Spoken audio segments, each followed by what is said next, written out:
ओम भूर्भुवः स्वः तत्सवितुर्वरेण्यं भर्गो देवस्य धीमहि धियो यो नः प्रचोदयात्। सुख आणिक दुःख यांना सांधते आहे, जीवनाशी ती कधीची भांडते आहे।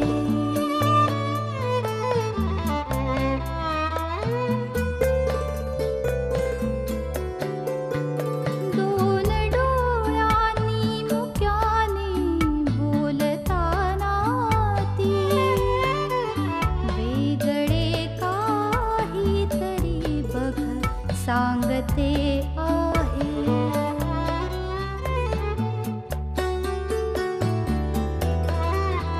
जीवनाचे एक गाणे गात जाताना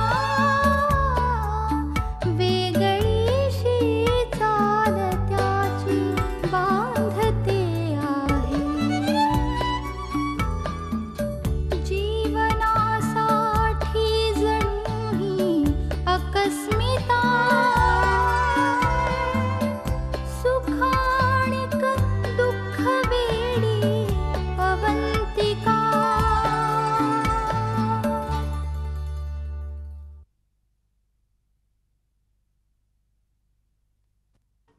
अरे अवी, झाली की नाही तुझी दाढी? चल ना, आटप ना, लवकर जा ना आंघोळीला। हे बघ, लाईट जातील एवढ्या, आणि लाईट्स गेले ना तर गिझर बंद आणि सिलेंडर संपत आले, त्यामुळे तुला पाणी तापून देता येणार नाही मला। झाली का माझी दाढी? तरी बरं मुंबई सारखा उकाडा नाहीये इथे, नाहीतर काय झालं असतं देव जाणे। शी, सतत लाईट्स जात असतात इथे, कंटाळा आला नुसता। अवी, काय छान वास आहे रे आफ्टर शोचा। नवीन आणलास? नवीन आणलं नाही काय, मला मिळालाय, इम्पोर्टेड आहे। कोणी दिला? माधुरीनं। हे चल, काहीतरीच काय। अगं खरंच, हे बघ ना, हा बॉडी स्प्रे आणि आफ्टर शेव खूप महागातलं आहे हे। खरंच तिने दिला? हो। आणि तू घेतलं? म्हणजे तिने एवढं प्रेमाने दिलं तर मी घ्यायचं नाही? चल रे, उगीच काहीतरी खोटं सांगतोयस तू मला दाखवण्यासाठी। अरे काही माधुरी वगैरे नाही। त्या दिवशी तिचा फोन आला होता, तो तूच घेतला होतास ना? हो, म्हणजे माधुरी असेल, पण तिने तुला काही गिफ्ट वगैरे नाही दिले? ओके, नको विश्वास ठेवूस माझ्यावरती। नाहीच ठेवणार। तू जा ना आंघोळीला, एक तर उशीर झालाय। Okay okay.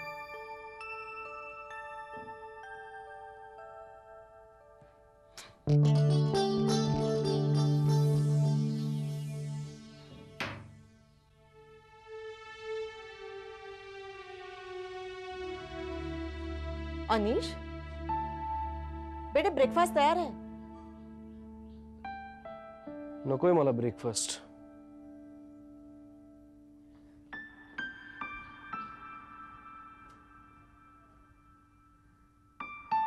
बेटे, ऐसे कैसे चलेगा? हाँ? वो अवंतिका वहां पे खुश है। निदान ती तरी आनंदात आहे, हेही काही कमी आहे? आणि तू दुखात आहेस। हाँ? बेटा, जिंदगी इतनी छोटी भी नहीं है कि यूं ही गुजर जाए जैसे नींद में एक रात गुजर जाती है। देखो, तुम अपना दिल जला रहे हो और साथ में हमारा भी। आई एम सॉरी मामा। पण निधीशी लग्न मी तुझ्यासाठीच केलं होतं ना। काय झालं? जाऊ दे, तो विषयच नको। मैं भी तुमसे उसके बारे में बात नहीं करूंगी, लेकिन अपने आप से बात करना तो छोड़ दे बेटे। कोशिश कर रहा हूं। बेटा, एखादी गोष्ट आपल्या आयुष्यात नाही मिळाली तर त्यावर दुःख करण्यात काय अर्थ आहे? मी दुःख करत नाहीये मामा। फक्त देवाकडे प्रार्थना करतोय की ती सुखात राहू, हो तर तिची सगळी दुःख मला मिळत. मनीष, इतना प्यार करते हो तुम मुझसे, और वो उसे पता भी नहीं है कि तुम उसे इतना चाहते हो. हरि ओम नमस्ते गणपतये तुमेव प्रत्यक्षं तत्त्वमसि तुमेव केवलं कर्तासि तुमेव केवलं धर्तासि तुमेव केवलं खलिदं ब्रह्मासि त्वं साक्षात्. आई ग, आज काय हा चमत्कार. पॉप सॉंग्स गाणाऱ्याच्या तोंडी स्तोत्र. माणसाला काय काय करावं लागतं नाही हो सासूसाठी. अवत्वा अवत्वारम अवश्रोतारम दातारम दातारम अवांचा शिष्यम अवदक्षिणातात. मी बघतोय वयापासून. हे ना बहुतेक श्वसुरी वैभव लक्ष्मी व्रताचं स्तोत्र आहे. उच्चारायलाही यांनी अवघड आहे. हो, यांनी आसुरी वैभव प्राप्त होत. म्हणजे बहुतेक लक्ष्मी प्रसन्न होणार.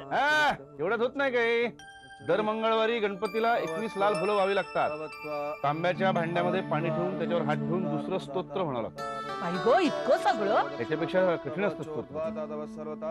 पाहि पाहि न संपदात मानमय संतुनः त्वमानंद ब्रह्ममयः त्वं. विश्वास नव्हता ना याचा असल्या गोष्टींवर, पण काही का असेना विश्वास बसला हे महत्वाचं.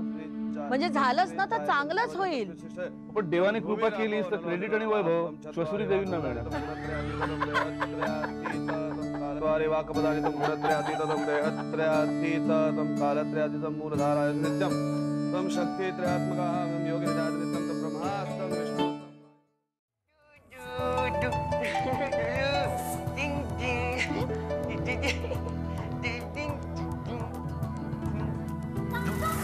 शौनक, तो टीव्ही बंद कर. नाही काय ते दूध पिऊन घे, थंड होत आहे. नको नको काय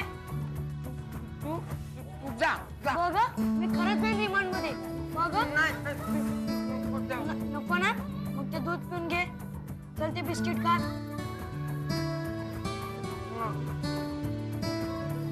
काय मित्र, मी बुडवून देते.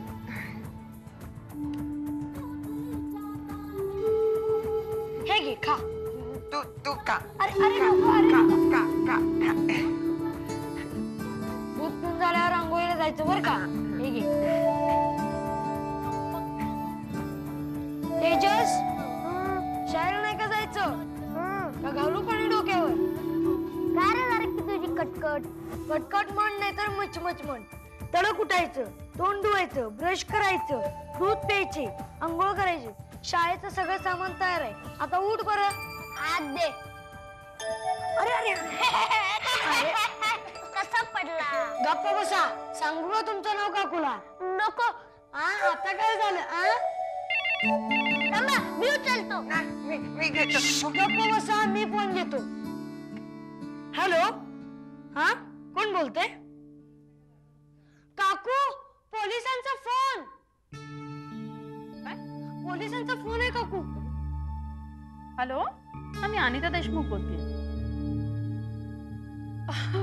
काय सांगताय sir? Thank you sir. Yes sir, thank you very much. Thank you. काकू, काल या पोलिसांचा फोन, तेव्हा रिमांड होम मध्ये घेऊन जाणार. नाही रे बाबा, असं काही होणार नाहीये. तुमच्या दोघांसाठी एक गुड न्यूज आहे. तो चंदू होता की नाही, त्याला पोलिसांनी मोठी शिक्षा केली आहे. आता आपल्याला भ्यायचं कारण नाही. तेव्हा आज संध्याकाळी तुम्हा तिघांना आईस्क्रीम.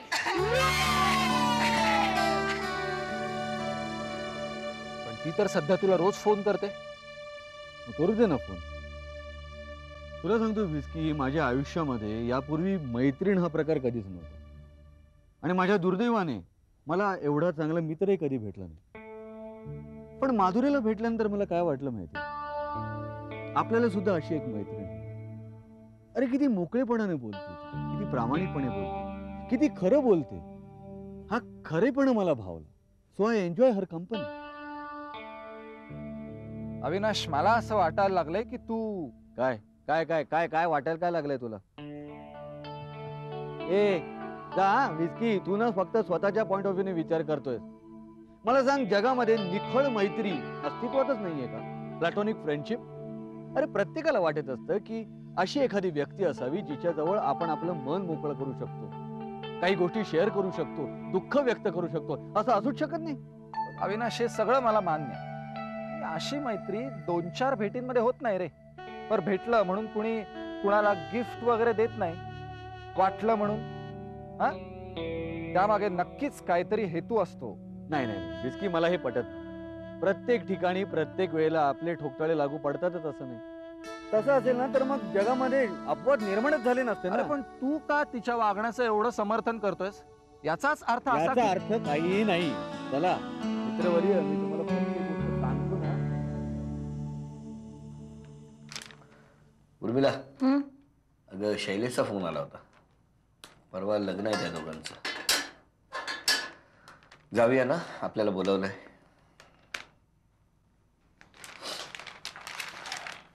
काय ग? मी काय म्हणत होते, तुम्ही एकटेच जाऊन या ना लग्नाला. मी तिकडे गेले ना की शैलेश उगाच असं डिस्टर्ब होईल आणि त्या प्रियांकाची पोझिशन पण फार ऑकवर्ड होईल. सगळंच वातावरण खूप डिस्टर्ब होईल. प्लीज तुम्हीच जा ना त्यापेक्षा. अगं पण त्यांनी विचारलं तर काय सांगू? काही सांगा ना. शुभममुळे नाही येऊ शकले असं सांगा.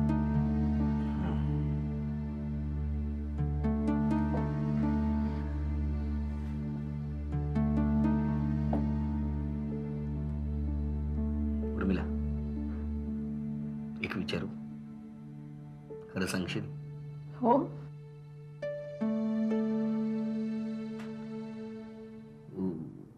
उर्मिला, शैलेश परवा लग्न करतोय. तुला नाही मिलिंद, मला तसं काहीच वाटत नाही.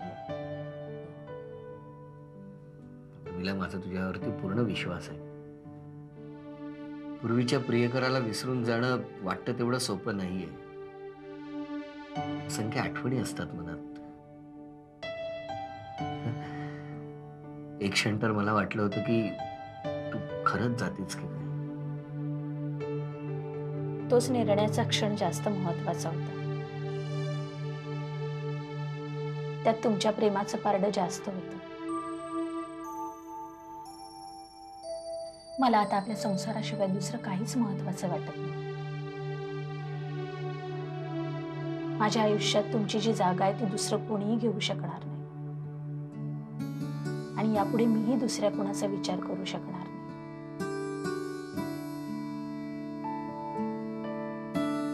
प्लीज यापुढे तुम्ही असा कुठलाही विचार मनात आणू नका.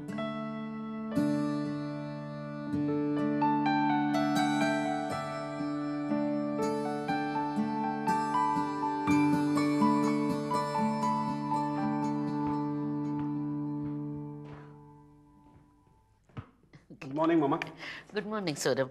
आर्यचं कसं आहे? बरंच बरं आहे. पेडिट्रिशियनची औषधं चालू आहेत आणि control.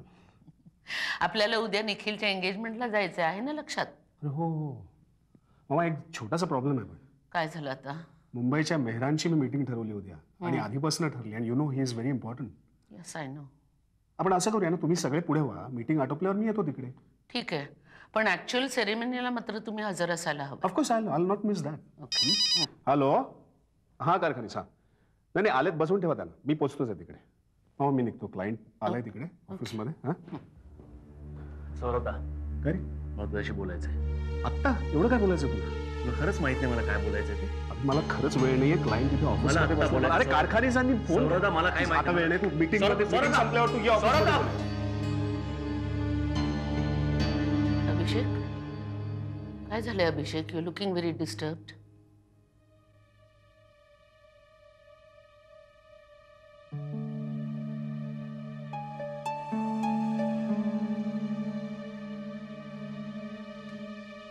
Abhishek,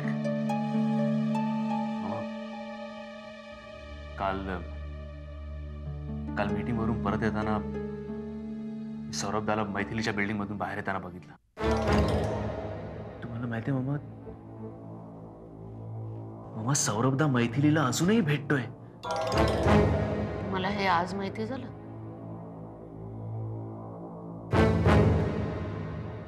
I don't believe दिस.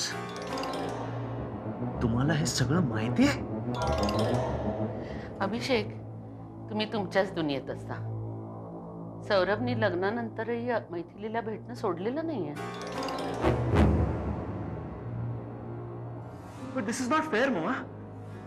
तो असं कसा वागू शकतो? He can't do this. Mama, त्याने प्रॉमिस केलं होतं मला की लग्नानंतर. ते तुमच्या समाधानासाठी अभिषेक, पण आता मात्र मैथिलीला त्यांच्यापासून दूर करण्याची वेळ आलेली आहे. तुम्ही आता काहीही बोलू नका. ही एंगेजमेंट होऊ दे, मग तेच काम आम्ही पहिलं हाती घेऊ.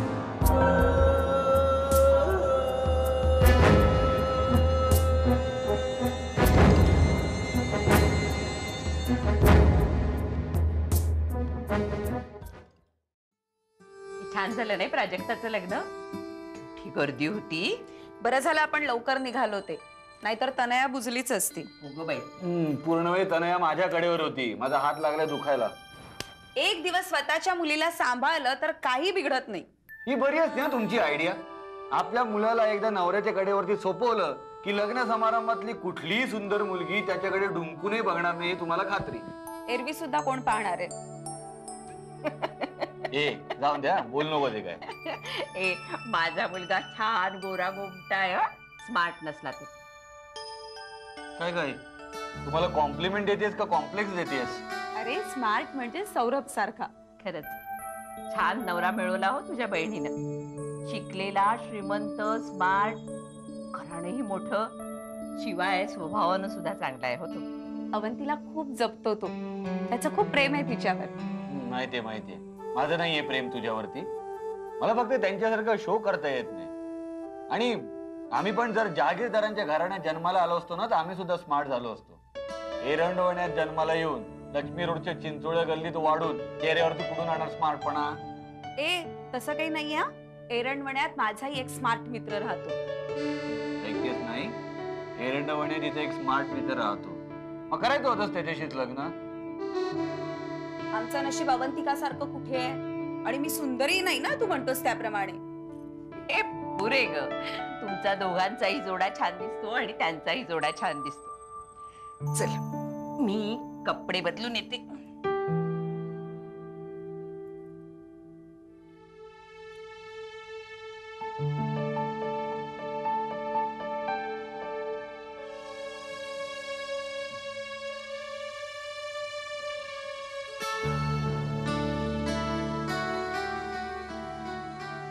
सानिका, तुला जर खरंच असं वाटतं की मी स्मार्ट नाहीये, तर मग माझ्याशी लग्न का केलंस तू?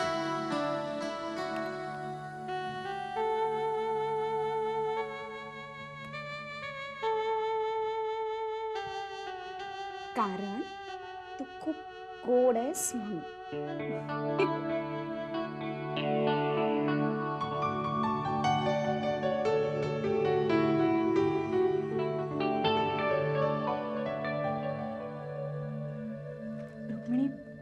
अभिषेक इथे आला होता. अभिषेक दादा इथे आले होते? हो, त्याने काल सौरभला इथून जाताना बघितलं. त्याला आता सगळं कळलंय की मी आणि सौरभ एकमेकांना भेटत होतो. तो मला खूप बोलला ग. म्हणजे त्याने मला खूप समजवलं. काय म्हणाले? तो म्हणाला की मैथिली कोल्हापूर सोडून दूर कुठेतरी निघून जा. अगं मग काय चुकीचं सांगितलं त्यांनी? मी बी तुला लई वेळा सांगितलं मैथिली, तुला माझं काय बी पटलं नाही. हे बघ, अजून बी येळ गेली नाही. मैथिली, अगं तू एवढी शिकलेली, एवढा मोठा कारखाना चालवतेस. तुला नाही असं वाटत आपलं स्वतःचं घर असावं, आपल्यावर मनापासून प्रेम करणारा आपला नवरा असावा, पोरं बाळ असावीत, असं नाही वाटत? हे बघ, अजून बी येळ गेली नाही. सौरभ दादांचा विचार मनातून काढून टाक आणि हे कोल्हापूर सोडून जा. अगं तुझी एकटीची अशी परवड चाललेली बघितली ना की मनाला किती यातना होतात. हे नाही सांगू शकत मैथिली मी तुला. रुक्मिणी, तू म्हणते ते सगळं पटतंय ग मला. मला कळतंय की मी चुकते. मला पण कोणाचं आयुष्य उद्ध्वस्त करायचं नाहीये. पण मी इथून दूर गेले तर सौरभ शिवाय माझं आयुष्य अपूर्ण राहील याची सतत भीती वाटते मला. हे बघ मैथिली, आता तुला पूर्णपणे विचार करायची वेळ आली आहे. शांतपणाने विचार कर आणि एका नव्या आयुष्याला सुरुवात कर. ऐक माझं, ऐकशील ना?